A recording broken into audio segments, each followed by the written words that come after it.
Hello everyone, मेरा नाम पूजा मालविया है और मैं आपका स्वागत ऑनलाइन पढ़ाई पर करती हूँ। आज के इस वीडियो से आज आपकी डेट है 4 जुलाई।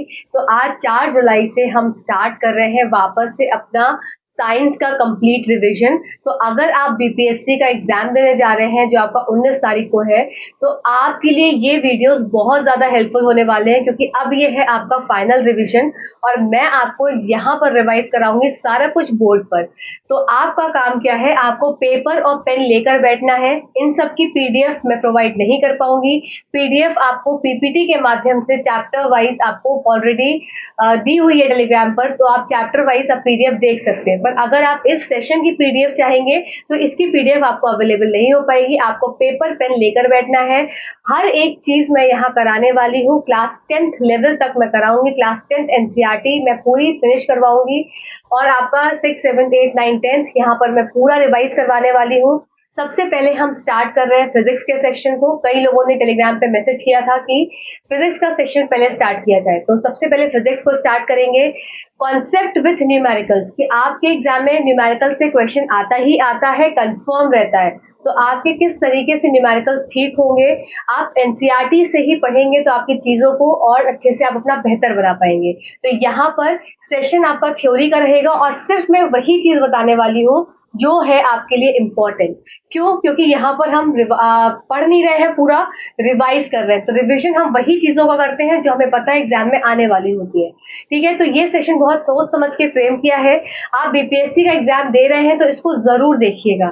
कोई अन्य भी इस सेशन को देखता है तो उसके लिए हेल्पफुल ही सेशंस रहेंगे सारे।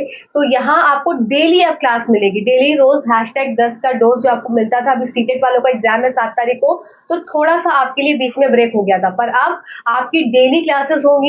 रोज आपको एक वीडियो मिलेगा और लास्ट में सब वीडियो को मैं कंबाइन कर पूरा पैकेज बना दूंगी, जैसे मैंने सीटेट वालों के लिए किया था। तो उसके लिए उनको बहुत हेल्प मिली उससे और बहुत लोग उसको लाइक भी कर रहे हैं। तो यहाँ पर भी इसी तरह से हम करेंगे। ये इंट्रो वीडियो थोड़ा सा आपके लिए, आपको लग रहा होगा बहुत ज्यादा बातें हो गई, तो थोड़ा सा बताना जरूरी हो जाता है कि अगर आप अपनी तैयारी को अच्छे तरीके से करना चाहते हैं। साथ ही साथ आपको डिटेल्ड वीडियोस चाहिए हर चीज के, तो मैं अब एक प्लेलिस्ट बना रही हूँ और प्लेलिस्ट का नाम सुन लेंगे आप। प्लेलिस्ट का नाम क्या रहेगा? बीपीएससी री एग्जाम। ठीक है, इस नाम से आपको प्लेलिस्ट मिलेगी, बीपीएससी री एग्जाम। आप जाएंगे, आपको इस प्लेलिस्ट को स्क्रॉल करना है।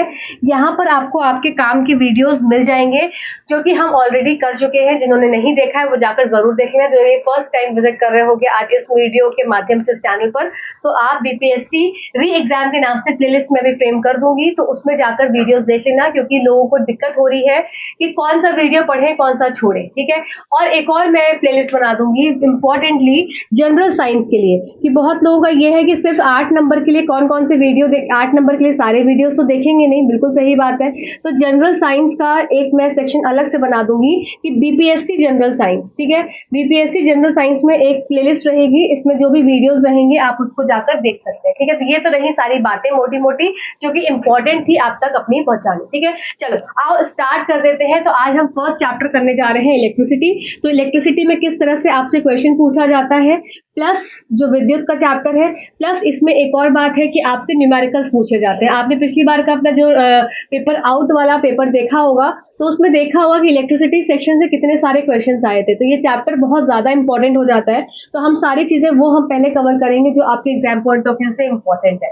ठीक है, तो चलो स्टार्ट कर देते हैं जल्दी। मैं बहुत डीप में नहीं जाऊंगी, जैसे कि मैंने पहले बताया डीप आपको सारे लेक्चर्स चाहिए तो वो आपको ऑलरेडी चैनल पर मिल जाएंगे। आप जाकर वहां पर सीटेट का सेक्शन भी देख सकते हैं, या फिर आप बीपीएससी के नाम से प्लेलिस्ट है उसको भी देख सकते हैं। आप चैनल को स्क्रॉल करेंगे तो आपको चीजें मिल जाएंगी। चलो आओ देख लेते हैं। सबसे पहले इलेक्ट्रिसिटी। तो इलेक्ट्रिसिटी में जहां जहां से क्वेश्चन आता है, तो पहले तो आपके क्वेश्चन फॉर्मूले से आते हैं, डायरेक्ट फॉर्मूलेज आते हैं, जो कि मैंने यहाँ पर ये पेपर पेन लेकर बैठना। प्लीज ये मत कोई बोलना कि मुझे पीडीएफ चाहिए, क्योंकि मेरे पास पीडीएफ इसकी नहीं रहेगी। आप इसका स्क्रीनशॉट ले सकते हो, मैं साइड हो जाऊंगा। तो स्टार्ट कर देते हैं। तो सबसे पहले हम देखेंगे पावर के सारे फॉर्मूले, जो कि बहुत इंपॉर्टेंट है। पिछली बार आपने देखा होगा जो री एग्जाम जो आपका कैंसल्ड पेपर था, उसमें पावर से आपसे डायरेक्ट रिलेशन पूछा था, पावर के फॉर्मूले से। तो आपको ये फॉर्मूला अगर देखा होगा तो आपने करा होगा। अगर मैंने भी एक फॉर्मूले का वीडियो आपको दिया था जिसमें कि सारे फॉर्मूलेज आपको जितने भी एनसीईआरटी में है वो सब मैंने एक तरफ कर दिए थे, तो अगर आपने वो सेशन दिया देखा होगा तो आप ये इस वाले क्वेश्चन को कर पाए होंगे। ठीक है, तो अब देखो सबसे पहला फॉर्मूला क्या है पावर का, power is equals to I square R. ठीक है, इसमें पी क्या हो गया आपका, पावर हो गया। ठीक है, आई क्या हो गया, ये हो गया आपका करंट, विद्युत, और आर क्या हो गया आपका, आर हो गया आपका रेजिस्टेंस, प्रतिरोध। ठीक है, तो ये डायरेक्ट फॉर्मूला आपको याद रखना है। फिर नेक्स्ट क्या है फॉर्मूला, पावर वी और आर के रिलेशन में। तो आपको ये फॉर्मूलेस इसलिए याद रखने हैं क्यों, क्योंकि अगर मान लो अगर आपको करंट दिया है, ठीक है, करंट दिया है, रेजिस्टेंस दिया है, पावर पूछ रहा है। अगर आपको पावर करंट दिया है तो आपको रेजिस्टेंस पूछ रहा है, तो इसमें अगर आपको रिलेशन पता होगा इनके बीच में तो आप इसको डायरेक्ट ही क्या कर पाएंगे, याद कर पाएंगे और करेक्टली आप इसका आंसर कर पाएंगे। देखो अब आपका काम क्या है, आपका काम है अपना छोटा सा पेपर निकालो जो डिफरेंट डिफरेंट कलर्स वाला पेपर होता है कि नहीं होता, सबके पास लाइब्रेरी में वो कलर वाला पेपर होता है, येलो ग्रीन पिंक इस तरह के कलर का छोटा छोटा पेपर आता है चिट बनाने वाला। तो आपको क्या करना है, ये सारे फॉर्मुलेस उस वाले पेपर में नोट करो और अपनी लाइब्रेरी के सेक्शन के आगे जहां पर आपकी टेबल है, डेस्क के वहां पर लगाओ। नहीं है तो घर पे पढ़ रहे हो तो घर पे अपने वॉल पे कहीं पे भी लगा लो, पावर के सारे फॉर्मुले इंपॉर्टेंट है। Power equal to V square upon R, V क्या हो जाता है आपका, वी हो जाता है आपका वोल्टेज, या V हो जाएगा आपका पोटेंशियल डिफरेंस, जो भी आपको दिया होगा।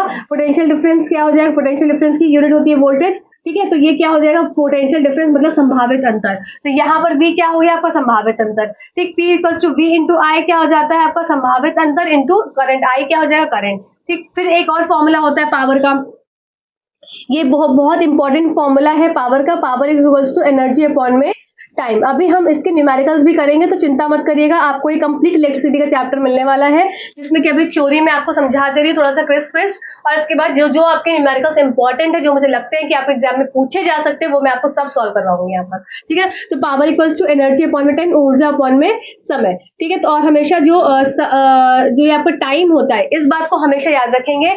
यहाँ पर इलेक्ट्रिसिटी वाले चैप्टर में टाइम जब भी आपकी बात होगी तो टाइम आपका हमेशा सेकेंड में होगा। इस पॉइंट को नोट कर लिखेंगे। क्या लिखेंगे आप, नोट करके आप इसे नोट बनाएंगे और लिखेंगे कि जो टाइम होगा हमारा, टाइम हर फॉर्मूले में अगर जहां भी टाइम पूछा जा रहा है तो टाइम हमेशा किस में रहेगा, सेकंड्स में रहेगा, क्योंकि आपको जनरली टाइम मिनट में दिया होता है और आप मिनट में लगाकर डायरेक्ट पुट करते हैं और आपका आंसर गलत हो जाता है। तो टाइम को हमेशा आपको सेकंड में रखना है, इस बात को याद रखेंगे। एनसीईआरटी का जब मैं आपको क्वेश्चन कराऊंगी तो आप इस चीज को देखेंगे कि वहां पे किस तरह से मिनट में दिया है और हमको सेकंड्स में कन्वर्ट करना है। ठीक है, आई होप यहाँ तक आपको पॉइंट्स क्लियर हो गए होंगे। आपने ये सारे फॉर्मुलेज याद कर लिए होंगे, अपने चिट पे लिख लिए होंगे और अपने डेस्क पर चिपका लीजिएगा याद से। अब इसको क्या करना है, एक दो बार आप देख लेना, तो जिससे कि आपको सारे फॉर्मुले ना एक बार दिमाग में रह जाएंगे कि हाँ पावर का क्या क्या फॉर्मूला हो सकता है। बहुत इंपॉर्टेंट है, बहुत इंपॉर्टेंट है, बार बार बोल रही हूँ। फिर बात कर ले इलेक्ट्रिक एनर्जी। अब ये देखो ये वाला फॉर्मूला कैसे आया, इसी से है। तो इलेक्ट्रिक एनर्जी आपकी क्या हो जाती है, विद्युत ऊर्जा, पावर इनटू समय। पावर और समय और हमेशा कैसे में होती है, जो आपकी कमर्शियल यूनिट होती है जो आपके घर भर में यूज होती है, ये किलोवाट आवर में होती है। ठीक है, किलोवाट आवर, वॉट आवर नहीं किलोवाट आवर, किलोवाट सेकंड नहीं किलोवाट आवर। ठीक है, इस बात को भी याद रखेंगे। सारे पॉइंट्स इंपॉर्टेंट है जो आपके एग्जाम में आपसे पूछे जाएंगे। चलो अब बात कर लेते हैं क्या दूसरा इंपॉर्टेंट फॉर्मूला। यहां तक तो हमारी बातें हो गई। चलो अब हम करेंगे नेक्स्ट इंपॉर्टेंट चीज जो कि आपकी है विद्युत प्रवाह। विद्युत प्रवाह मतलब इलेक्ट्रिक करंट। तो इलेक्ट्रिक करंट क्या होता है, सिंपल होता है कि कितना चार्ज फ्लो हो रहा है। इलेक्ट्रिक जो सर्किट है एक हमारे पास विद्युत का जो सर्किट दिया हुआ है उसमें कितना जो चार्ज है, कितना आवेश इलेक्ट्रिसिटी का है वो फ्लो कर रहा है। तो एक तरह से दर है किसकी, इलेक्ट्रिक चार्ज विद्युत आवेश के फ्लो होने की किसमें, सर्किट में। ठीक, सिंपल चीज है। और एक बात को याद रखो, दूसरा पॉइंट, ये तो पॉइंट हो गया आपका क्या, इलेक्ट्रिक चार्ज क्या होता है। तो इलेक्ट्रिक चार्ज होता है अगर जिस दिशा में इलेक्ट्रिसिटी बह रही है तो इलेक्ट्रॉन्स का फ्लो अपोजिट दिशा में हो जाएगा। जैसे कि अगर मेरे पास ये इलेक्ट्रिक सर्किट है, यहाँ पर बल्ब लगा हुआ है और ये मेरे पास सर्किट है। ठीक है, ध्यान देंगे बात को, पॉजिटिव और नेगेटिव पॉइंट है। अब ये इलेक्ट्रिक सर्किट है, इसमें जो ये आपका इलेक्ट्रिसिटी है उसका प्रवाह कहाँ हो रहा है, इस दिशा में हो रहा है। इसका मतलब जिस दिशा में इलेक्ट्रिसिटी का प्रवाह हो रहा है इसका मतलब कि इलेक्ट्रिक करंट विद्युत आवेश आपका उसी दिशा में होगा। तो इसका मतलब विद्युत आवेश की दिशा क्या हो गई, इधर से इधर, पॉजिटिव से नेगेटिव, ऋणात्मक और धनात्मक चार्जेस जो है आपके पॉजिटिव और नेगेटिव। तो इसमें क्या हो जाएगा, पॉजिटिव टर्मिनल से आपका नेगेटिव टर्मिनल की तरफ आपका इलेक्ट्रिक करंट विद्युत आवेश का फ्लो हुआ। अब यहाँ पर दूसरा इंपॉर्टेंट पॉइंट है जो कि एग्जाम में आपसे पूछा गया है प्रीवियस ईयर क्वेश्चन में कि इलेक्ट्रॉन्स का फ्लो किस दिशा में हो जाएगा। तो इलेक्ट्रॉन्स का फ्लो हमेशा कैसा होता है, विपरीत दिशा में। तो इलेक्ट्रॉन्स का फ्लो आपका इस दिशा में होगा। क्या मैंने बात करी, इलेक्ट्रॉन्स की। तो जो रेड से मैंने दिखाया है ये इलेक्ट्रॉन्स है, तो इलेक्ट्रॉन्स का फ्लो हमेशा ऑपोजिट होता है जिस दिशा में इलेक्ट्रिसिटी फ्लो हो रही होती है। अगर मैं इसको इस तरह से समझाऊं, इस तरह से अपनी बुक में नोट करेंगे कि यहाँ पर क्या है, इलेक्ट्रिक करंट है, इलेक्ट्रिक करंट है, ठीक है। इसको बोले विद्युत आवेश, आपका इलेक्ट्रिक आवेश या इलेक्ट्रिक करंट या विद्युत चार्ज, इलेक्ट्रिक करंट या इलेक्ट्रिक चार्ज, तो इसको विद्युत आवेश। तो विद्युत आवेश अगर इस दिशा में है तो इलेक्ट्रॉन्स की दिशा क्या हो जाएगी, आपकी इस दिशा में हो जाएगी। इस तरह से आप अपने जहां पे भी नोट कर रहे हैं इस लेक्चर को देखते देखते इस चीज को नोट कर लीजिए, ठीक है। इतना पॉइंट आपको क्लियर हो गया ना। चलो अब करते हैं नेक्स्ट इंपॉर्टेंट क्या चीज, आपकी नेक्स्ट इंपॉर्टेंट फॉर्मूला क्या है आपका, इलेक्ट्रिक चार्ज का। इलेक्ट्रिक चार्ज क्या हो जाता है, मतलब क्यू। क्यू क्या है आपका, चार्ज है। क्यू इक्वल्स टू क्या होता है, I into two. Quit quit quit, मैंने क्विट कर दिया किस चीज से, कि अब मैं ये चीज नहीं करूंगा, ठीक है। क्विट कर दिया, मैं छोड़ दिया। तो quit, Q I T, Q U I T से नहीं, क्विट क्यू आई टी। तो क्यू आई टी में क्यू क्या हो गया आपका, चार्ज हो गया। आई क्या हो, थोड़ा स्पीड में करेंगे तभी हम सारी चीजों को 10 दिन में रिवाइज कर पाएंगे। मेरे पास समय बहुत कम है, चीजें बहुत ज्यादा है। क्लास 10 तक की एनसीईआरटी रिवाइज करना आसान काम नहीं होता है, ठीक है। तो जल्दी जल्दी रिवाइज करेंगे, बस आप लेक्चर को सुनते रहना, आपके सब दिमाग में रहता चला जाएगा। बस इतना बिलीव करके सुनते रहो। Q equals to I D. I क्या हो गया आपका, चार्ज हो गया। T क्या हो गया आपका, वापस से टाइम हो गया। Q क्या है आपका, चार्ज, ठीक। तो अगर क्विट ये आपका इलेक्ट्रिक चार्ज निकालने के लिए आ जाए तो इलेक्ट्रिक चार्ज मतलब विद्युत आवेश। तो आवेश निकालने का फॉर्मूला क्या हो जाएगा, ये आपका आवेश निकालने का फॉर्मूला क्या हो जाएगा, आई करंट और इनटू में समय। और समय हमेशा किस में रहेगा, जो मैंने आपको स्टार्टिंग में बताया, समय हमेशा सेकंड्स में रहेगा, इस बात को याद रखेंगे। नेक्स्ट ये इंपॉर्टेंट फॉर्मूला है यहाँ पर। तो ये आपके इतने फॉर्मूलेज ये हो गए, फिर आपका ये फॉर्मूला एक आ गया। अब बात है संभावित अंतर। तो देखो एक बात याद रखो, बस संभावित अंतर की ज्यादा डीप में हम नहीं जाएंगे। संभावित अंतर की वजह से ही इलेक्ट्रिसिटी फ्लो करती है किसी भी सर्किट में, बस इतना समझ लो। और संभावित अंतर कौन बनाता है, संभावित अंतर बनाता है बैटरी या सेल, या किसको बोलते हैं, अगर संभावित अंतर है तभी क्या होगा, इलेक्ट्रिक करंट फ्लो होगा। और ये कैसे बन रहा है, बैटरी के द्वारा। पॉजिटिव से नेगेटिव टर्मिनल के बीच में अगर कोई पोटेंशियल डिफरेंस है, संभावित अंतर है, तभी इलेक्ट्रिसिटी उसमें फ्लो कर रही है, तभी इलेक्ट्रॉन्स का भी उसमें फ्लो हो रहा है। इतना आपको समझ में आ गया, ठीक है। अब बात करें तो संभावित अंतर की यूनिट, ठीक है। यूनिट क्या हो जाती है संभावित अंतर की, वोल्ट। यूनिट क्या हमेशा आती है एग्जाम में, तो पोटेंशियल डिफरेंस की यूनिट हो जाएगी वोल्ट। लिखते जाओ सारे पॉइंट्स अपने इंपॉर्टेंट। तो वोल्ट मैं ज्यादा लिखूंगी नहीं क्योंकि टाइम वेस्ट होगा। फिर V is equal to W upon में, क्योंकि ये आपका एग्जाम में क्वेश्चन आया, ठीक है। ये एग्जाम में क्वेश्चन आया था, ये एग्जाम में क्वेश्चन आया था। तो यहाँ से ये क्वेश्चन मिल गया आपको, यहाँ से ये क्वेश्चन मिल गया। दो क्वेश्चन आपको मिल गए एक ही चैप्टर से, इलेक्ट्रिसिटी के चैप्टर से दो न्यूमेरिकल्स मिल गए। तो क्या हो गया, V equals to W upon work done upon में। तो W क्या है आपका, वर्क डन, कितना काम हुआ। और Q क्या है आपका, चार्ज आवेश। और V क्या है आपका, पोटेंशियल डिफरेंस, ठीक है, संभावित अंतर। तो ये आपका डायरेक्ट फॉर्मूला बेस्ड क्वेश्चन आया था पोटेंशियल डिफरेंस का, वर्क डन अपॉन में चार्ज। आप देखो ओम का कानून क्या है। तो ओम का नियम क्या है, ओम एक रिश्ता बताता है, किस ओम्स लॉ, किसके बीच में, वोल्टेज और करंट के बीच में एक रिश्ता बताता है। जैसे जैसे वोल्टेज बढ़ेगा वैसे वैसे करंट भी फ्लो करेगा ज्यादा। ये आपका क्या हो गया, इस तरीके से ओम्स का नियम होता है। ये हो गया आपका क्या, वोल्टेज, और ये हो गया करंट। तो ये क्या स्ट्रेट लाइन है, ये ओम्स लॉ का ग्राफ हो गया। और ये जो स्लोप है, ये स्लोप क्या बताता है, ये आपको बताता है रेजिस्टेंस। तो यहां से भी क्वेश्चन आता है कि ओम्स नियम में, ओम्स लॉ में जो स्लोप है वो क्या बताता है, वो बताता है आपको रेजिस्टेंस, प्रतिरोध, ठीक है। इतना पॉइंट समझ में आ गया सबको। ओम्स का यूनिट पूछी जाती है ओम्स लॉ की, जो आपका V is equals to I R है, V is equals to I R हो जाता है। तो इसमें रेजिस्टेंस, तो रेजिस्टेंस की यूनिट क्या हो जाएगी, रेजिस्टेंस की यूनिट हो जाएगी आपकी ओम, ठीक। तो यहाँ पर रेजिस्टेंस की यूनिट हो गई आपकी ohm. V equals to I R के देख लेते हैं कारक जिस पर चालक का प्रतिरोध निर्भर करता है। तो देखो R इज इक्वल्स टू क्या हो जाता है, आपका एक फॉर्मूला है, R is equals to rho L over A। इसका मतलब कि यहाँ पर रेजिस्टेंस जो है, प्रतिरोध जो है आपका डायरेक्टली प्रोपोर्शनल है, पहली बात किस पे, लेंथ के, और प्रतिरोध आपका डायरेक्ट इनवर्सली प्रोपोर्शनल है किसके, एरिया ऑफ क्रॉस सेक्शन पे, ठीक है। क्या मैंने बोला, प्रतिरोध जो है वो डायरेक्टली प्रोपोर्शनल लेंथ पे। इसका मतलब कि अगर मेरे पास ये कंडक्टर है और इसका मैं कंडक्टर का लेंथ बढ़ाती चली जाऊं, तो लेंथ बढ़ाने से क्या हो जाएगा, रेजिस्टेंस मेरा बढ़ेगा, सिर्फ इतनी बात है। और अगर मैंने क्या किया, एरिया ऑफ क्रॉस सेक्शन बढ़ाया, मतलब अभी मेरे पास कंडक्टर ऐसा था, अब मेरे पास कंडक्टर कैसा हो गया, थोड़ा और चौड़ा मैंने इसका एरिया कर दिया, अब क्या हो गया, थोड़ा और चौड़ा कर दिया। तो जैसे जैसे मैं एरिया ऑफ क्रॉस सेक्शन बढ़ाती जाऊंगी, इसका मतलब कि इसका क्या करूंगी, इसकी त्रिज्या बढ़ाती जाऊंगी, इसका रेडियस बढ़ाती चली जाऊंगी, तो क्या हो जाएगा, रेजिस्टेंस हमेशा कम होगा। ये बढ़ेगा तो ये कम हो जाएगा। क्यों? क्योंकि सिंपल अगर लैंग्वेज में समझाया जाए तो अगर इसके पास इतने इलेक्ट्रॉन्स हैं और इतने इलेक्ट्रॉन्स क्या कर रहे हैं, एक ही दिशा में फ्लो कर रहे हैं, पर इसमें क्या टकराव है, ठीक है, रेजिस्टेंस की वजह से टकराव है। अब क्या हुआ, मैंने और जगह बढ़ा दी तो क्या उसमें क्या था, उसमें टकराव उतना ही रहा और बढ़ता गया।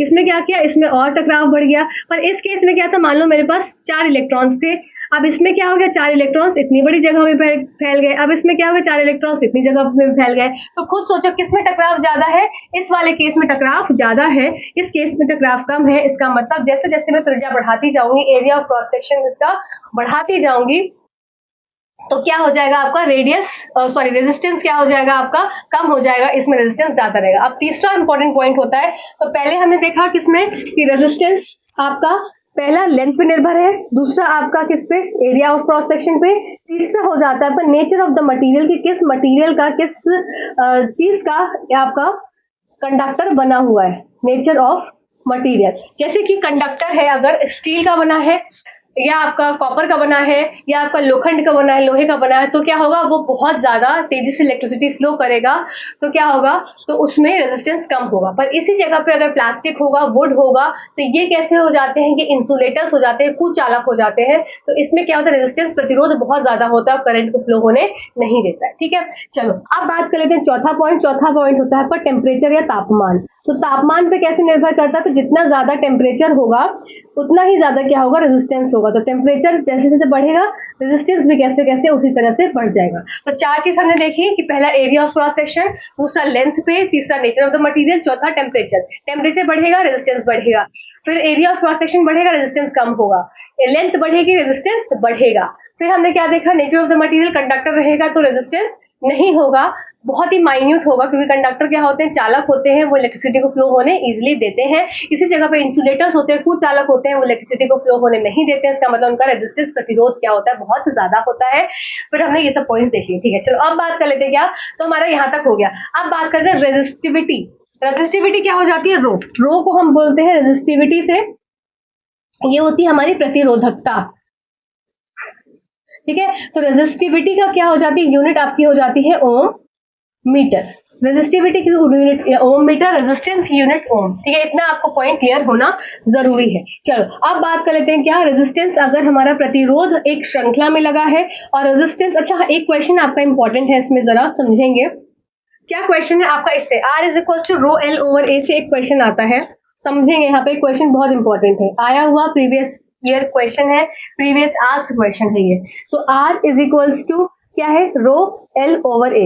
अब क्या क्वेश्चन है, अगर यहाँ पर क्या किया, ये तो आपको क्या ये फॉर्मूला होता है, ठीक है, जनरल। अब क्वेश्चन क्या है, स्मॉल r को डबल कर दिया, स्मॉल r है ये, ठीक है, रेडियस को, त्रिज्या को क्या कर दिया, त्रिज्या को दुगना कर दिया।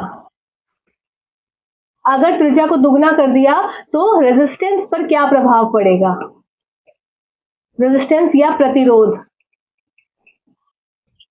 पर क्या प्रभाव पड़ेगा, ये क्वेश्चन है। तो देखो क्या करना है इसमें, R is equals to rho L over A को क्या लिख सकते हैं, हम ऐसे लिख सकते हैं क्या, पाई R स्क्वायर, क्योंकि एरिया का क्या फॉर्मूला हो जाता है, त्रिज्या का फॉर्मूला क्या हो जाता है, पाई R स्क्वायर। ठीक है, अब यहाँ पर क्या किया, रेडियस को डबल कर दिया, तो ये तो हमारा इनिशियल हो गया। ठीक है, अब यहाँ पे कर दो R डैश क्या हो जाएगा, R डैश हो जाएगा रो L ओवर पाई 2R का स्क्वायर। ठीक है, इसको हम कैसे लिख सकते हैं, इसको हम ऐसे लिखते हैं R dash is equals to rho L upon pi 4R का स्क्वायर। ठीक है, इतना हम लिख सकते हैं। अब इसको कंपेयर करना है, ये 1 हो गया और ये 2 हो गया, इसको कंपेयर करेंगे तो क्या हो जाएगा, R अपॉन R डैश कर देते हैं। तो R अपॉन R डैश करके कैसा हो जाएगा, यहाँ पे मैं सॉल्व कर देती हूँ। चलो, तो यहाँ पर हो गया R की वैल्यू क्या, R is equals to rho L upon pi R square, ठीक है। तो ये इसकी जगह क्या मैं सिर्फ आर लिख सकती हूँ, इसकी जगह सिर्फ आर लिख सकती हूँ कि इसके इक्वल है। तो यहाँ पर क्या हो जाएगा, R dash is equals to rho L upon pi R square into 4, ऐसे लिख सकती हूँ क्या? तो अगर इसकी जगह मैं क्या लिखूंगी, इसको रिप्लेस कर दूंगी किससे, आर से, तो यहाँ हो जाएगा आर डैश की वैल्यू हो जाएगी आर अपॉन में 4, ठीक है। तो रेजिस्टेंस और आर हो जाएगा आपका, तो यहाँ पर हम इस तरीके से लिख सकते हैं उसको, आर डैश अपॉन में R is equals to 1 upon में 4। इसका मतलब कि एक चौथाई हो जाएगा जो नया रेजिस्टेंस आएगा वो कैसा हो जाएगा, R upon R dash upon R की वैल्यू 1 अपॉन 4 हो जाएगी, ठीक है। आई होप यहाँ तक आपको ये पॉइंट क्लियर हुआ होगा। ठीक इसी तरह से क्वेश्चन था, ये मैंने नोट भी किया हुआ है, ठीक है। तो R2 की वैल्यू क्या हो गई, R बाई, उसका आप ऐसे भी लिख सकते हैं कि R डैश की वैल्यू क्या हो जाएगी आपकी, R बाई 4, मतलब रेजिस्टेंस का क्या हो जाएगा, एक चौथाई हो जाएगा, ठीक है। जो नया रेजिस्टेंस आया वो पुराने रेजिस्टेंस का एक चौथाई हो जाएगा। आपको इस तरीके से इसको लिखना है, इसके ऑप्शन इस तरीके से आपको दिए हुए थे, ठीक है। तो आई होप ये पॉइंट आपको यहाँ पर इस तरह से क्वेश्चन पूछा जाता है, रेजिस्टेंस और रेजिस्टिविटी से जो मिक्स क्वेश्चन आपको न्यूमेरिकल फॉर्म में आता है। अगर आपको इस तरह से सॉल्व करना आता होगा तो आप इस क्वेश्चन को कर पाएंगे। चलिए आइए अब जल्दी से देख लेते हैं कि कैसे प्रतिरोध आपका श्रृंखला में और कैसे प्रतिरोध आपका सीरीज में जो आपका पैरेलल में समानांतर लगा होता है। देखो श्रृंखला में लगा है, इसका मतलब कि यहाँ पे इस तरह से आपका प्रतिरोध लगा हुआ है और ये आपका सर्किट है, ठीक है। तो ये आपका रेजिस्टेंस R1 हो गया, R2 हो गया और ये R3 हो गया। और अगर पैरेलल की मैं बात करूं तो इस तरीके से होता है, ये आपका पैरेलल कॉम्बिनेशन हो जाता है और यहां पर ये पूरा इस तरह से सर्किट कंप्लीट है। तो ये R1, ये R2 और ये R3। अब देखो दो चीज आपकी रहती है, एक है अमीटर और एक है वोल्ट मीटर। तो अमीटर हमेशा कैसा लगा होता है, हमेशा श्रृंखलागत लगा होता है, और वोल्ट मीटर हमेशा समानांतर स्थिति में लगा होता है एक सर्किट में। तो यहाँ पर अगर मुझको अमीटर और वोल्ट मीटर लगाना है तो मैंने क्या किया, अमीटर को यहाँ पर श्रृंखला में लगा दिया और वोल्ट मीटर को कैसे कर दिया, पैरेलल कर दिया, ठीक है। यहाँ पर मैं क्या करूंगी, वोल्ट मीटर को क्या कर दिया मैंने, पैरेलल लगा दिया, ठीक है। और अमीटर को क्या करेंगे, अमीटर आपका श्रृंखला में लगेगा तो अमीटर यहां पर लगा दिया, ठीक है। इस तरीके से आपका कॉम्बिनेशन होता है। अब इसके बाद एक और इंपॉर्टेंट पॉइंट होता है कि जो अमीटर लगा, अमीटर क्यों लगता है, तो अमीटर आपका काम क्या होता है, अमीटर करता है इलेक्ट्रिक करंट को मापता है, मतलब विद्युत धारा को क्या करेगा, वो नापेगा, कौन, आपका अमीटर। और वोल्ट मीटर का काम क्या होता है, वोल्टेज को मापना। इतना ही आपको पता होना चाहिए, अमीटर का काम होता है इलेक्ट्रिक करंट को नापना, वोल्टेज का काम होता है वोल्ट मीटर का काम होता है वोल्टेज को नापना, ठीक है, या पोटेंशियल डिफरेंस को नापना। इतना क्लियर हो गया सबको। चलिए अब बात कर लेते हैं करंट और वोल्टेज किस तरीके से फ्लो करता है सीरीज और पैरेलल कॉम्बिनेशन में, श्रृंखलागत और समानांतर स्थिति में।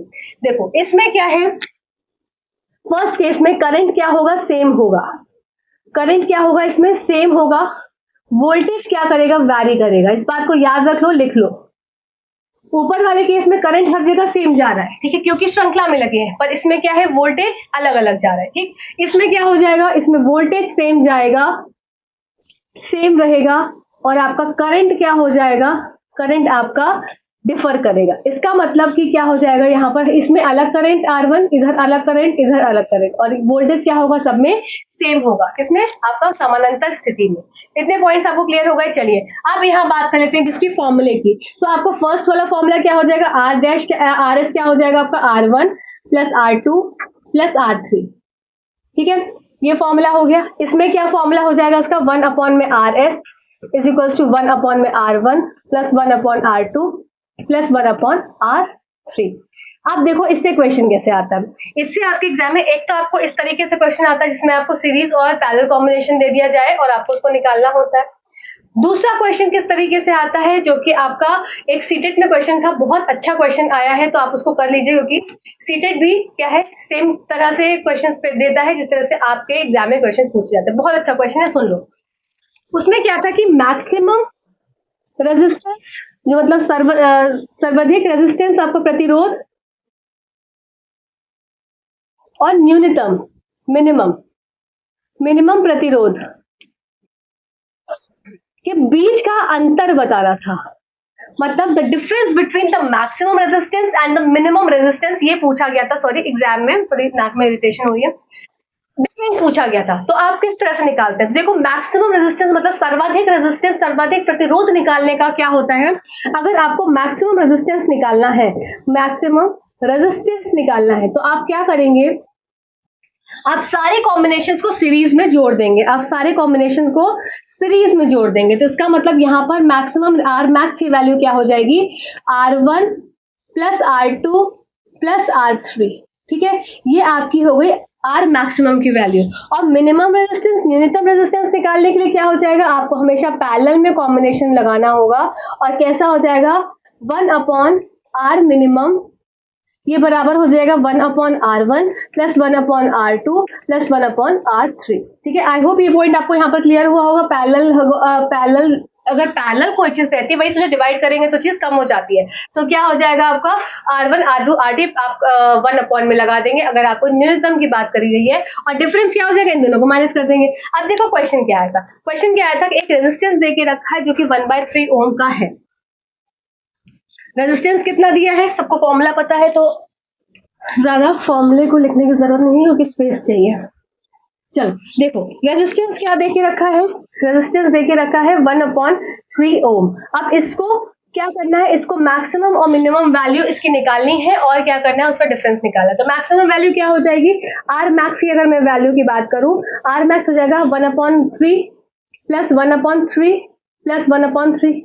अब कंफ्यूज मत होने, मैंने आर मैक्स में 1/3 क्यों लिख दिया, क्योंकि आर 1/3 ही दिया हुआ है, तो 3 नहीं लिख सकती हूँ मैं, 1/3 मुझे लिखना पड़ेगा, ठीक है।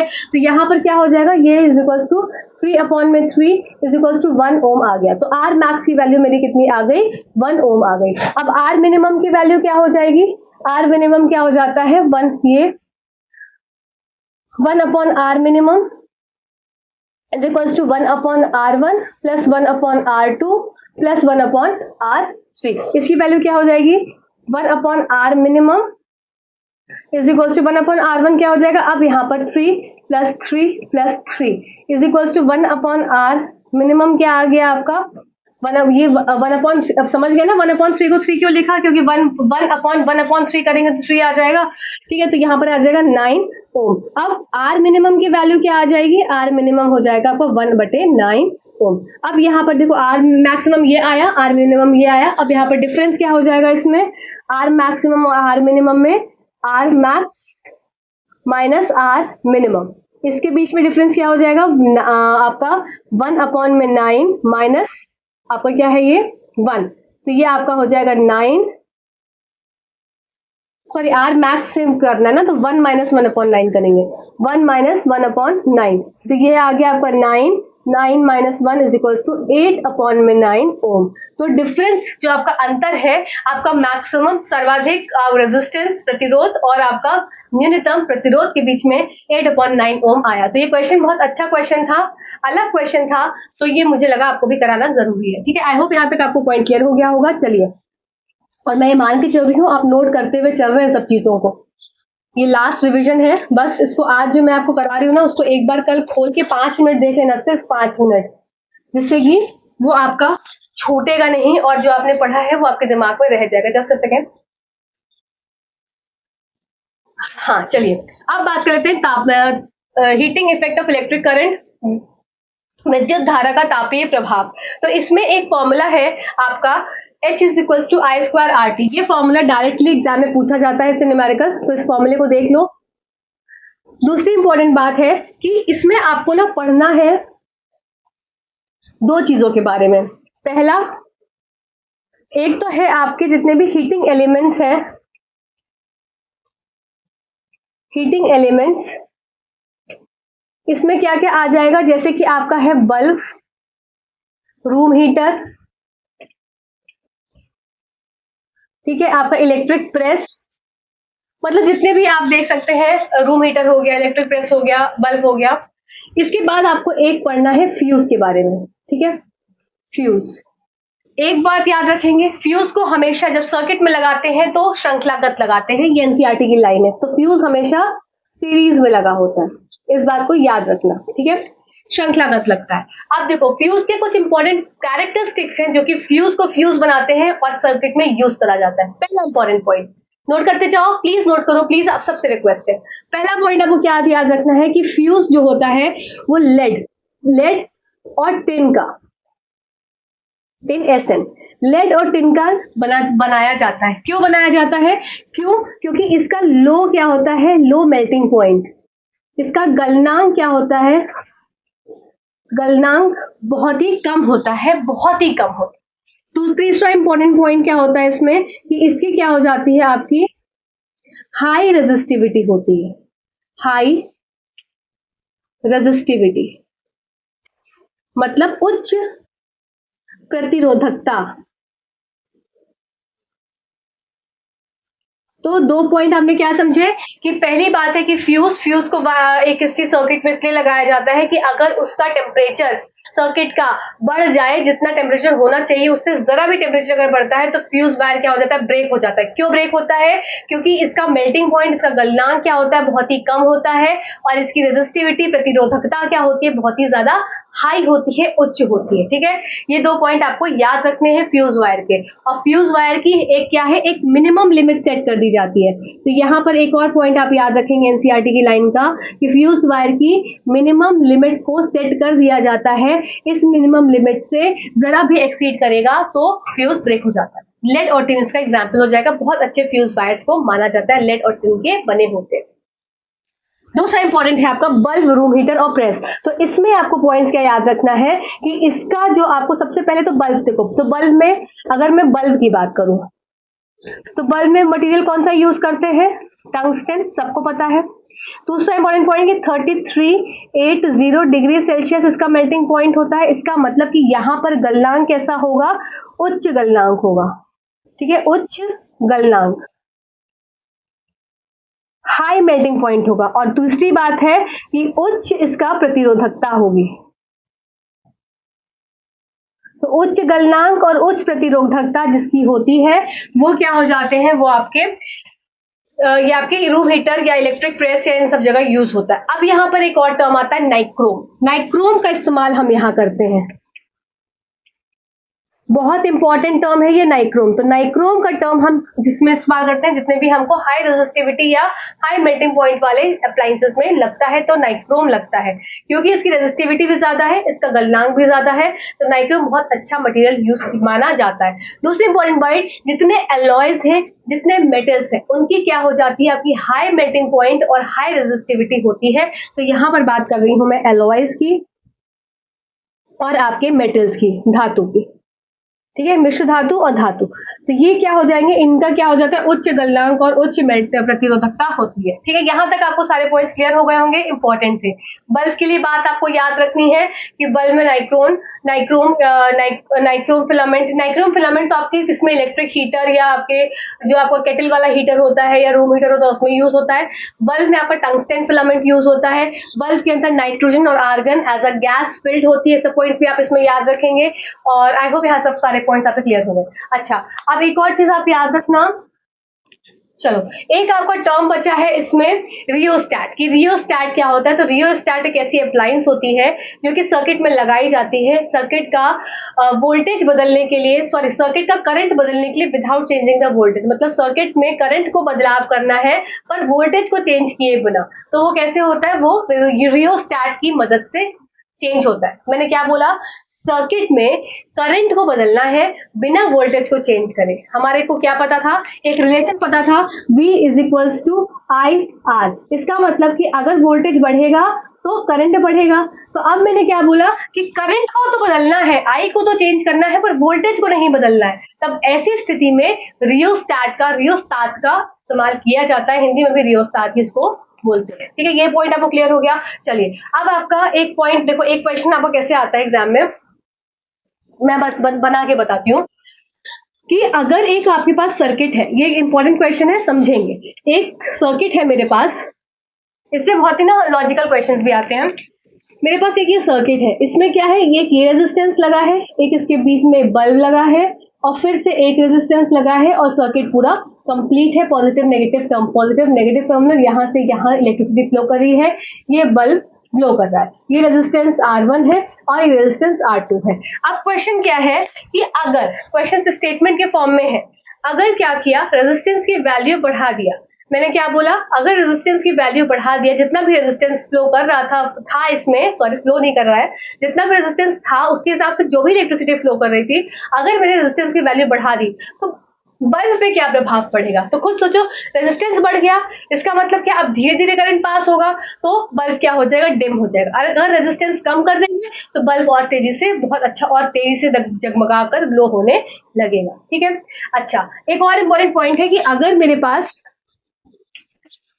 अब देखो बल्ब, एक ये बल्ब है और एक यहाँ पर एक और बल्ब बना देते हैं। ठीक है, दो बल्ब हो गए, और इसको क्या है, एक यहाँ पर बैटरी B2 है और यहाँ पर बैटरी लगा देते हैं B1।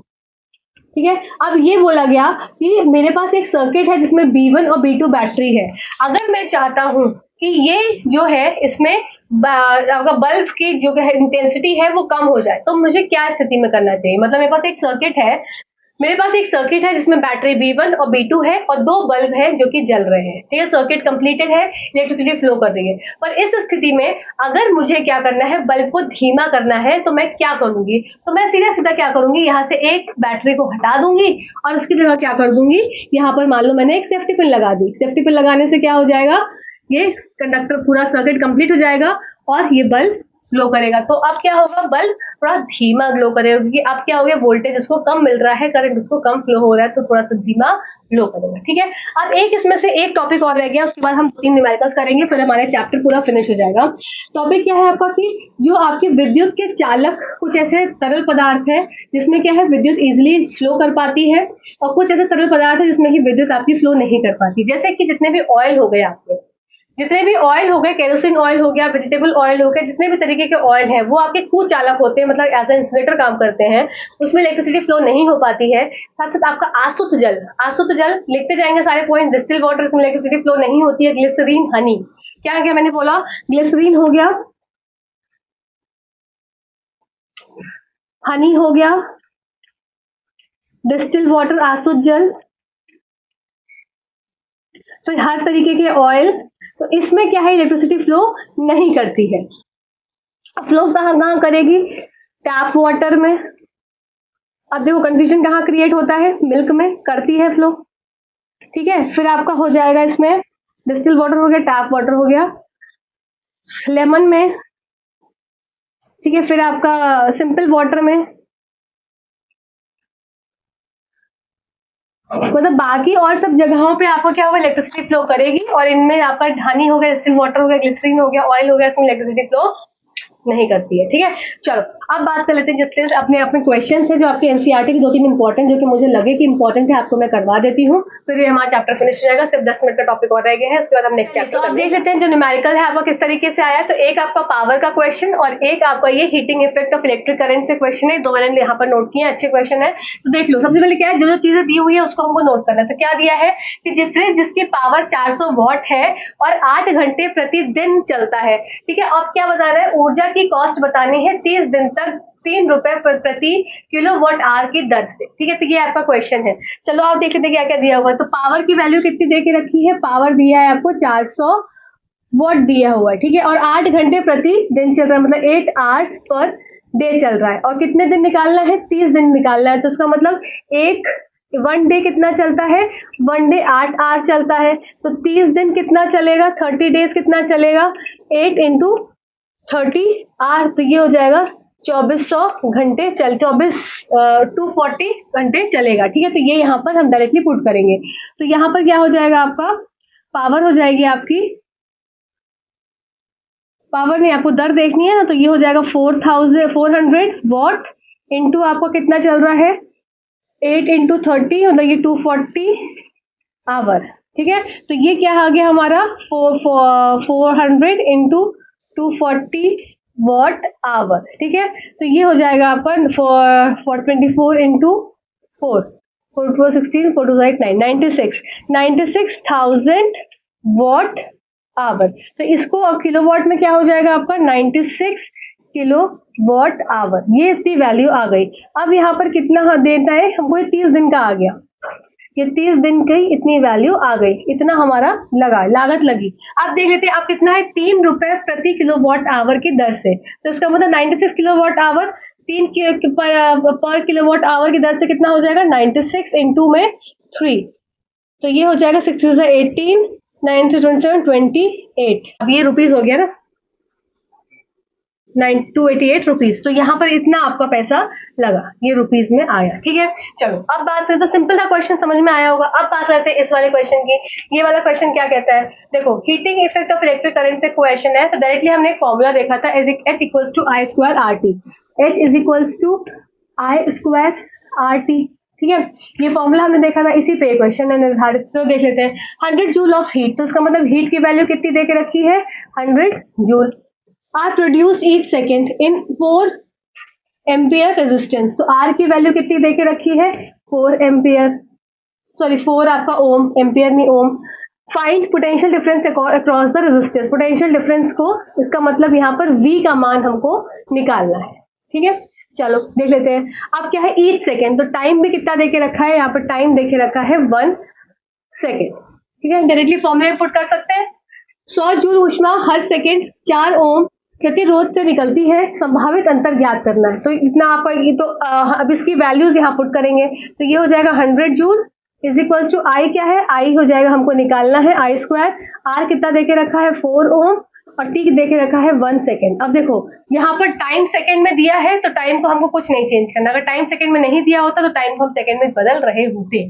ठीक, तो यहाँ पर क्या हो जाएगा, 100 अपॉन में 4 is equals to I square, तो 4 2 ज़ा 8, 4 5 ज़ा 20, तो आई स्क्वायर की वैल्यू आ गई 25। इसका मतलब आई की वैल्यू क्या आ गई 5, और करंट हमेशा एम्पियर में होता है, तो ए आपकी वैल्यू आ गई। अब यहाँ पर हमको क्या निकालना है, वी निकालना है। वी निकालना है, आई पता है, आर पता है, तो V is equals to I R का फॉर्मूला लगा सकते हैं क्या, बिल्कुल लगा सकते हैं। तो वी हमको निकालना है, वी आ जाएगा, आई कितना आया 5 इंटू आर कितना है आपका दिया हुआ 4, तो V क्या हो जाएगा आपका 20 वोल्ट आपका वोल्टेज आया। तो वोल्टेज आपका कितना आ गया 20 वोल्ट। ठीक है, तो ये क्वेश्चन आपको समझ में आया। तो इसी तरह से आपके सारे क्वेश्चंस आपको, तो अब देख लेते हैं force and laws of motion, आपका चैप्टर क्लास 9th एनसीईआरटी का ये चैप्टर है, बल और गति के नियम। तो इससे किस तरह से क्वेश्चन आपके एग्जाम में पूछा गया है पिछली बार, तो वो सब मैं आपको यहाँ बताती चलूंगी। तो सबसे पहले इंपॉर्टेंट बात है कि बल की फोर्स क्या है, तो कोई भी चीज सिंपल, देखो सिंपल चीज मैं नहीं बताने वाली, तो मेन जो एग्जाम में आएगी पॉइंट टू पॉइंट हम वही बात करेंगे। तो सबसे पहली बात है कि फोर्स का आपको फॉर्मूला पता होना चाहिए। फोर्स क्या हो जाता है, force is equal to mass into acceleration. ठीक है, क्या फॉर्मूला होता है फोर्स का, मास इंटू एक्सीलरेशन, जो आपका मास हो गया और एक्सीलरेशन त्वरण। ठीक है, तो फोर्स का फॉर्मूला क्या है, यहाँ लिखा हुआ है, force is equal to mass into acceleration. Acceleration क्या है आपका त्वरण है, और कितना उसका मास है और फोर्स। तो इसकी यूनिट अगर मैं देखूं तो force is equal to mass into acceleration से, अगर यहाँ पर यूनिट, जस्ट सेकेंड गीला है बोर्ड, तो मास की यूनिट क्या हो जाएगी केजी, और यहाँ पर एक्सीलरेशन की यूनिट क्या हो जाती है मीटर पर सेकेंड स्क्वायर। तो यहाँ पर हो जाएगा केजी इंटू मीटर पर सेकेंड स्क्वायर, या इसको एक और नाम से जानते हैं न्यूटन। तो फोर्स की यूनिट क्या आ गई, न्यूटन आ गई, सीधा सीधा ये इंपॉर्टेंट है। फोर्स की यूनिट पूछी जाती है किलोग्राम पर किलोग्राम मीटर पर सेकेंड स्क्वायर के हिसाब से आपसे पूछी जाती है। ठीक है, चलो अब बात करते हैं फोर्स। आपके दो तरीके के बल होते हैं, असंतुलित बल और संतुलित बल। तो असंतुलित बल वैसा बल है जैसे कि अगर मैंने क्या किया, मैंने एक जगह एक किसी बॉक्स को धक्का दे रही हूँ, या मैं कैमरे को धक्का दे रही हूँ, तो कैमरा पीछे खिसकता जा रहा है, क्योंकि यहाँ पर कैसा असंतुलित बल है, अनबैलेंस फोर्स है। जैसे यहाँ से 10 न्यूटन का फोर्स दिया और उधर से क्या हो गया, उधर कम फोर्स है, उधर से कोई फोर्स अप्लाई नहीं हो रहा है, तो वो ऑब्जेक्ट क्या है, खिसक गया है। अगर मैंने क्या किया, अपने हाथ में इधर से 10 न्यूटन फोर्स लगाया, इधर से 10 न्यूटन फोर्स लगाया, और दोनों को मैं बहुत जोर से धक्का दे रही हूँ, तो क्या है, ये हाथ इसी पोजीशन पे स्टिल है। क्यों, क्योंकि अब यहाँ पर संतुलित बल है। संतुलित बल के वजह से क्या है, कोई भी ऑब्जेक्ट, कोई भी सामान क्या होता है, एक स्थिर अवस्था में होता है, रेस्ट स्टेट में होता है। उस स्टेट में देखो, क्वेश्चन के स्टेटमेंट वाले क्वेश्चन आपके में आते हैं, जिसमें कि आपसे पूछते हैं मोर देन वन अबव वाला ऑप्शन। तो ये इंपॉर्टेंट है चीजों को समझना। जैसे कि मैंने क्या बोला, संतुलित बल, जो बैलेंस्ड फोर्स है, उसमें किस तरह से आपसे क्वेश्चन पूछा जाएगा। बैलेंस फोर्स की हम यहाँ बात कर रहे हैं, ठीक है, बैलेंस फोर्स। तो बैलेंस फोर्स है, इसका मतलब कि फोर्स आपका इधर से भी इतना लग रहा है और इधर से भी इतना लग रहा है। जैसे टग ऑफ वॉर जो आपके रस्सा कस्सी वाला होता है गेम, जिसमें एकदम इक्वल फोर्स लगता है तो कोई भी गिरता नहीं है। जहां पे भी जिस जगह से फोर्स ज्यादा बढ़ जाता है, ज्यादा न्यूटन लगता है फोर्स, वो उधर से क्या है, उधर ऑब्जेक्ट पूरा खिंच जाता है और बाकी लोग गिर जाते हैं, ठीक है। अब देखो बैलेंस फोर्स में दो चीजें आपको याद रखनी है। पहला, बैलेंस फोर्स क्या करता है, जब भी कोई ऑब्जेक्ट में इक्वल फोर्स लग रहा है वो बैलेंस फोर्स हो गया। दूसरी चीज क्या याद रखनी है, यहाँ पर एक्सीलरेशन क्या होता है, त्वरण, एक्सीलरेशन या त्वरण, त्वरण क्या हो जाएगा इस केस में, जीरो हो जाएगा। अब इसकी वजह से क्या होगा, ऑब्जेक्ट जो है वो एक स्थिर स्थिति में रहता है, स्थिर, जिसको बोलते हैं रेस्ट की पोजीशन। तो रेस्ट की पोजीशन कब है, जबकि ऑब्जेक्ट में क्या लग रहा है, एक बैलेंस फोर्स लग रहा है, जिसकी वजह से कोई भी ऑब्जेक्ट मूव नहीं कर रहा है, उसमें त्वरण आपका एक्सीलरेशन। एक्सीलरेशन होता क्या है, अगर मैं रिवाइज करवाऊं आपको पिछले, अगर भूल गए हो तो, एक्सीलरेशन, एक्सीलरेशन क्या होता है आपका, चेंज इन वेलोसिटी, ठीक है। एक्सीलरेशन त्वरण, त्वरण क्या था, मोशन के चैप्टर में हमने पढ़ा था, change in velocity, change in velocity, ठीक है। चेंज इन वेलोसिटी हमारा क्या होता है, त्वरण। तो ये क्या हो गया, एक्सीलरेशन, त्वरण। तो यहाँ पर देखो, यहाँ पर क्या मैंने बोला कि अगर बैलेंस कोई भी चीज है तो उसमें चेंज इन वेलोसिटी क्या है, जीरो है। इसका मतलब कोई भी v माइनस यू वाली स्थिति नहीं है। v क्या थी, final velocity minus you initial velocity, ठीक है। तो v क्या है, जीरो है, v माइनस यू क्या है, जीरो है, इसका मतलब एक्सीलरेशन क्या है, जीरो है। तो ऑब्जेक्ट कैसा है, बैलेंस है। असंतुलित बल में क्या हो जाएगा, उल्टा हो जाएगा, एक्सीलरेशन होता है क्योंकि चेंज इन वेलोसिटी होती है, इसकी वजह से कोई भी ऑब्जेक्ट क्या है, मूवमेंट में रहता है, ठीक है। अब बात कर लेते हैं इंपॉर्टेंट आपके एग्जाम के लिए, लॉज ऑफ मोशन से कई बार क्वेश्चन आया है, पिछली बार भी आया है। देखो, जैसे कि फर्स्ट लॉ ऑफ मोशन है, फर्स्ट लॉ ऑफ मोशन क्या है, आपको कैसे याद रखना है, फर्स्ट लॉ ऑफ मोशन मतलब ऐसा लॉ है, किसका, नियम है गति का, जो कि जिद्दी है। तो क्या याद रखना है, जिद्दी, जिद्दी वर्ड याद रखोगे लॉ याद हो जाएगा। तो यहाँ पर आपको क्या याद रखना है, फर्स्ट लॉ कैसा है, जिद्दी है, जिद्दी है। तो जिद्दी कौन है, इनर्शिया है, ठीक है। तो जिद्दी कौन है, इनर्शिया, इनर्शिया जिद्दी है। क्यों जिद्दी है, जैसे मैं क्या हूं, मैं सो रही हूं, तो अब मेरा शरीर क्या सोचेगा कि अब वो सोता रहे, सोता रहे, सोता रहे, चले ना। अगर चलना है तो मेरे शरीर को मेहनत करनी पड़ेगी। इसका मतलब कि ऐसा कोई भी ऐसी जिद जो कि है कि मुझे उसे करते रहना है, मुझे खेलना है तो मुझे खेलना है, मुझे अब चेंज करके पढ़ाई नहीं करनी है। मैं अगर, हाँ पढ़ने में जिद नहीं होती है, पर नौकरी पानी है तो पढ़ने में जिद भी चाहिए। चलो फालतू कोई भी बात नहीं। तो मैंने क्या बोला, एक जिद है, जिद क्या है, इनर्शिया, इनर्शिया जिद है। मतलब कि अगर मैं खड़ी हूं, मेरी जिद है कि मैं खड़ी रहूं। अगर कोई ऑब्जेक्ट खड़ा है तो उसका जिद है कि उसे खड़ा रहना है, तो इसका मतलब कि इनर्शिया वो एक जिद है। तो इनर्शिया क्या हो जाता है, change of state of motion. अगर कोई ऑब्जेक्ट खड़ा है तो वो खड़ा है, और कोई ऑब्जेक्ट चल रहा है तो वो चल रहा है। तो अब ऐसे स्टेट में जबकि क्या है, कोई ऑब्जेक्ट खड़ा है या चल रहा है, उसमें कोई चेंज, तो वही क्या हो जाता है, फर्स्ट लॉ ऑफ मोशन, जो इनर्शिया बताता है, ठीक है। इतना आप सिंपल समझ लीजिए। अब देखो इससे क्वेश्चन कैसे आता है एप्लीकेशन बेस्ड, आपके एग्जाम में आपको एग्जाम्पल्स दिए थे। अब आपको छाटना था कि इसमें first of law of motion कौन सा है, सेकंड लॉ ऑफ मोशन कौन सा है, थर्ड लॉ ऑफ मोशन कौन सा है। तो फर्स्ट लॉ ऑफ मोशन में आपको एग्जाम्पल्स में याद रखना है। सबसे पहला एग्जाम्पल कि कार में चलता हुआ व्यक्ति, मैन इन अ कार, ठीक है, मैन इन कार, कार में चलते हैं, लेफ्ट टर्न कार होती है तो हम राइट हो जाते हैं क्योंकि हमारी बॉडी क्या है, स्ट्रेट में चल रही होती है।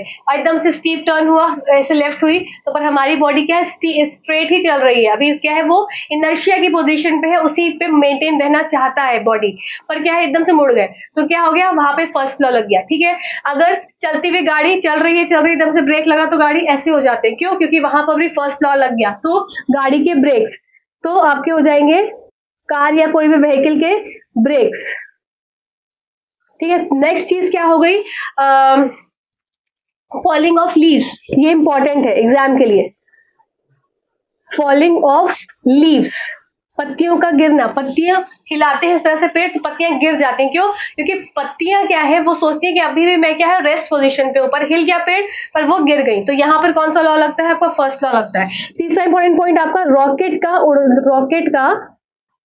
रॉकेट का या कोई भी स्पेस शटल का क्या है, स्पेस में घूमना, स्पेस में घूमना, तो ये वाला भी क्या हो जाता है, रॉकेट का एग्जाम्पल। देखो रॉकेट का एग्जाम्पल आपका थर्ड लॉ ऑफ मोशन में भी आएगा। थर्ड लॉ ऑफ मोशन क्या बोलता है, equal and opposite reaction, for every action there is equal and opposite reaction. बोलता है ना कि अगर थप्पड़ मारोगे तो ये थप्पड़ मारूंगा। तो इसमें क्या है, इससे ये मतलब नहीं है थप्पड़ मारने से, मतलब अगर मैं कितना धक्का दे रहा हूँ किसी चीज को तो वापस से मुझे उतना ही धक्का दे रहा है, वो क्या है, इक्वल इन अपोजिट रिएक्शन है। जैसे मैंने क्या किया, अगर मैं इधर से खींच रही हूँ और इधर से भी खींच रही हूँ तो क्या इक्वल फोर्स लग रहा है, बैलेंस फोर्स लग रहा है। तो वो कौन सा लॉ है, इक्वल इन अपोजिट रिएक्शन की बात हो रही है। ठीक है, क्योंकि स्प्रिंग को खींचा छोड़ा तो वो क्या है, एक बैलेंस फोर्स है, एक इक्वल इन अपोजिट रिएक्शन वाला केस है, थर्ड लॉ। तो रॉकेट अगर नीचे से छोड़ा गया है यहां से, तो यहां से आपको देखा है कि आपने क्या, यहां से आग एकदम से इस तरह से पूरा ऐसा धुआं सा निकलता है, कैसी आग से निकलती है। तो क्या है, इसकी वजह से जितना वो नीचे धक्का दे रहा है, ये प्रेशर जितना उसका नीचे लग रहा है उतना ही रॉकेट ऊपर उठ रहा है कि नहीं उठ रहा है। इसी वजह से रॉकेट पूरा इतना ज्यादा प्रेशर नीचे फेंकता है जमीन पे कि उतना ही वो ऊपर जाकर स्पेस में जाकर एंटर कर जाता है। तो क्या है, ये यहाँ पर क्या हो गया, यहाँ पर तो इक्वल एंड अपोजिट रिएक्शन हो गया, इक्वल एंड अपोजिट रिएक्शन हो गया। ठीक है, अपोजिट रिएक्शन। तो यहां तो हो गया न्यूटन का third law, Newton third law. ठीक है, तो इसका मतलब कि रॉकेट का प्रोपल्शन जिसकी वजह से रॉकेट क्या गया, ऊपर गया, वहां पे तो लगा न्यूटन का थर्ड लॉ। पर रॉकेट जब ऊपर जाके स्पेस में सेट हो जाता है और घूमता रहता है तो वहां पर क्या है, अपने मोशन को वो रेजिस्ट कर रहा है, अपने मोशन में वो उसी मोशन में चलता चला जा रहा है, अपने मोशन को चेंज नहीं कर रहा है। तो वहां पर क्या है, आपका फर्स्ट लॉ आ जाएगा, वहां पर जिद्दी वाला मोशन आ जाएगा। ठीक है, याद हो गया, समझ में आ गया। तो ये क्वेश्चन आपका एग्जाम में आया था। ठीक है, बाकी जो से आपने एक देखा होगा ग्लास के ऊपर वाला, आपके एनसीईआरटी बुक का है कि ये मेरे पास एक ग्लास है और इस ग्लास के ऊपर एक ऐसे कार्डबोर्ड है और कार्डबोर्ड के ऊपर ऐसा कॉइन रखा है। अब यहाँ से किसी ने फिंगर से ऐसे धक्का दिया तो कॉइन नीचे गिर जाता है। कॉइन नीचे क्यों गिर जाता है, क्योंकि वो कॉइन भी क्या है, रेस्ट पोजीशन पे है और अपनी पोजीशन पे मेंटेन रहना चाहता है, रेजिस्ट करता है अपनी पोजीशन के चेंज होने से। तो वो क्या है, फर्स्ट लॉ ऑफ का नियम इसमें लग जाता है। ठीक है, तो ये सारे लॉ आपके फर्स्ट लॉ के नियम हो गए एनसीईआरटी के हिसाब से। चलिए अब बात कर लेते हैं सेकंड लॉ। थर्ड लॉ भी आपको समझ में ही आ गया, third law equal and opposite reaction वाला होता है। थर्ड लॉ, बॉल का आना तो उसे पीछे से बॉल लेते हैं ना, तो ऐसे पीछे हम कर लेते हैं हाथ क्यों, क्योंकि उसमें भी आपका फर्स्ट लॉ का नियम ही लगता है। ठीक, तो ये भी आपका फर्स्ट लॉ में आ जाएगा। थर्ड लॉ में आपका, अच्छा अब देख लेते हैं क्या सेकंड लॉ। तो सेकंड लॉ आपका बताता है संवेग को, जिसको बोलते हैं आप मोमेंटम। इससे आपके क्वेश्चन ना डायरेक्टली फॉर्मूला बेस्ड आते हैं। आइए मैं आपको उसको एक्सप्लेन करती हूँ। सबसे पहले इसको रब करती हूँ। देखो फॉलिंग ऑफ लीव्स याद रखना, फॉलिंग ऑफ लीव्स ना न्यूटन का फर्स्ट लॉ का नियम कहलाता है। चलो अब देख लो मोमेंटम। तो मोमेंटम का फॉर्मूला क्या हो जाता है, मोमेंटम को पी से डिनोट करते हैं और मास इनटू वेलोसिटी मोमेंटम का ये फॉर्मूला है। अगर मैं इसकी यूनिट की बात करूं, यूनिट जरूर याद रखना, मास की यूनिट हो जाती है केजी और वेलोसिटी की जाती है मीटर पर सेकेंड। तो इसका मतलब केजी मीटर पर सेकेंड यूनिट हो गई किसकी, मोमेंटम की। और मोमेंटम क्या है, एक वेक्टर क्वांटिटी है।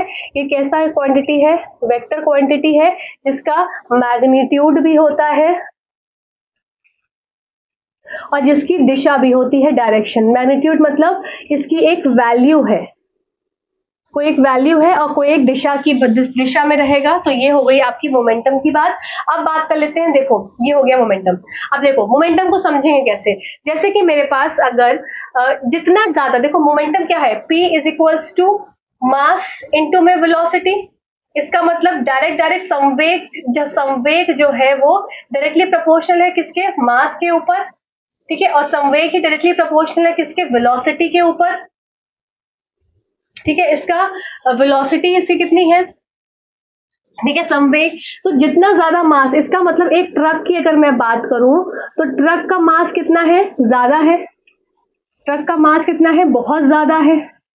इसी जगह पर अगर मैं एक साइकिल की बात करूं तो साइकिल का मास कितना है, मास साइकिल का कम है। अब तुम ये सोचो कि ट्रक अगर एक ट्रक है, भारी ट्रक, ये 5 मीटर प्रति सेकंड की स्पीड से 5 मीटर प्रति सेकंड की स्पीड से आकर इस आदमी को टकरा गया।